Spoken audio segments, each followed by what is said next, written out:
परिचय।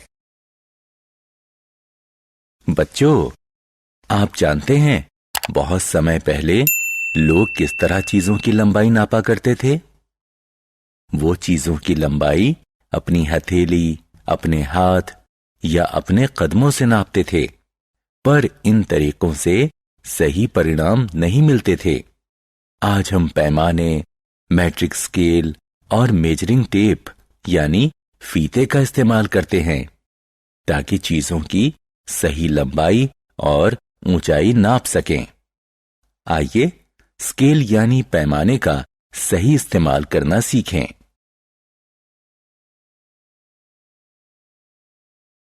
आओ सीखें। पैमाने का इस्तेमाल करके चीजों की लंबाई मापना। मीटर और सेंटीमीटर में लंबाई मापना। मीटर और सेंटीमीटर के बीच का संबंध समझना।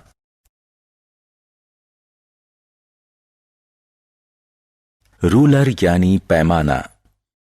मुझे 4 सेंटीमीटर लंबा कागज चाहिए, तो मैं ये लंबाई नापने के लिए क्या इस्तेमाल करूंगा? हाँ, आपने ठीक कहा। पैमाने से ही लंबाई सही नापी जा सकेगी। आपको पैमाने पर कई विभाजन नजर आएंगे। कुछ लाइनें छोटी होंगी तो कुछ लंबी। लंबी लाइनें संख्याओं को सेंटीमीटर में दर्शाती हैं। 2 लंबी लाइनों के बीच छोटी लाइनें सेंटीमीटर के विभाजन को दर्शाती हैं। अब हम पैमाने यानी स्केल को समझना सीखेंगे। उदाहरण के लिए ये 2 सेंटीमीटर है, ये आधा सेंटीमीटर है, इसी तरह ये 4.5 सेंटीमीटर है।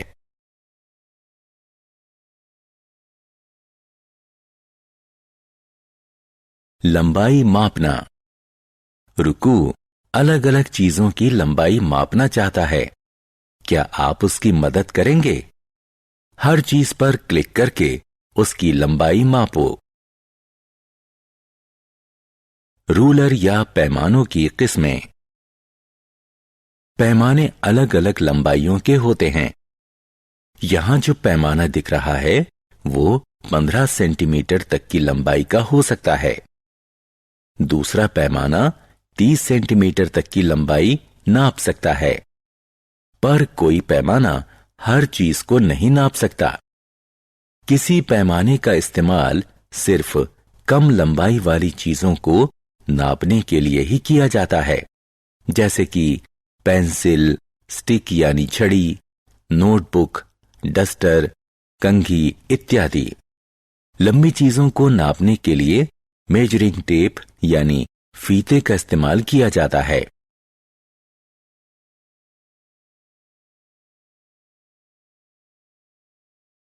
रूपांतरण।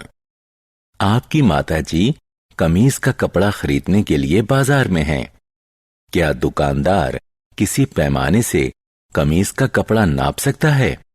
हाँ, नाप सकता है, पर यह काम इस तरह ज्यादा मुश्किल हो जाएगा और इसमें ज्यादा वक्त भी लगेगा।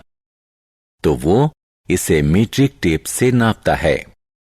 इसमें कम मेहनत और कम समय लगेगा। 1 मीटर 100 सेंटीमीटर के बराबर होता है। मीटर और सेंटीमीटर। हम किसी अलमारी की ऊंचाई मेजरिंग टेप का इस्तेमाल करके नाप सकते हैं। अलमारी की ऊंचाई 200 सेंटीमीटर है, इसलिए हम कह सकते हैं कि अलमारी की ऊंचाई 2 मीटर है। इसी तरह वॉकिंग स्टिक छड़ी की लंबाई 100 सेंटीमीटर होती है, यानी ये 1 मीटर लंबी होती है।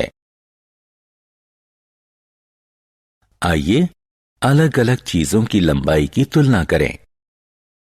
कुछ चीजों की लंबाई मीटर में होती है, जबकि कुछ चीजें इतनी छोटी होती हैं कि उन्हें केवल सेंटीमीटर में ही मापा जाता है। किसी ब्रेड की लंबाई सेंटीमीटर में व्यक्त की जाती है। माचिस की लंबाई सेंटीमीटर में व्यक्त की जाती है। कूदने वाली रस्सी यानी स्किपिंग रोप की लंबाई मीटर में बताई जाती है। बस की लंबाई मीटर में व्यक्त की जाती है। हमने क्या चर्चा की? हम लंबाई मापने के लिए रूलर यानी पैमाने, मीट्रिक स्केल और मेजरिंग टेप का इस्तेमाल करते हैं। छोटी चीजों की लंबाई मापने के लिए रूलर का प्रयोग किया जाता है। लंबाई को सेंटीमीटर और मीटर में मापा जा सकता है। 1 मीटर का मतलब है 100 सेंटीमीटर।